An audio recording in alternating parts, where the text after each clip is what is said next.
ACR is known worldwide for their emergency position indicating radio beacons, commonly known as EPIRBs. Their latest motor safety device is the ResQFlare, a high-intensity LED electronic distress flare which emits the International Morse code for SOS while providing 360-degree visibility for up to 6 miles. Operating on 2 replaceable C-cell batteries, it has a broadcasting life of around 20 hours. With a daytime distress flag that comes with the unit, it's also a certified day visual distress signal per U.S. Coast Guard requirements. This allows it to be carried in lieu of traditional pyrotechnic boat signal flares in U.S. only. The ACR ResQFlare is buoyant and waterproof.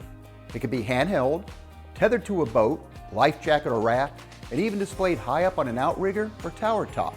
Suggested retail price is $79.95. Order direct through acrrtech.com. It's an invaluable modern era safety item, one you hope you never ever have to activate.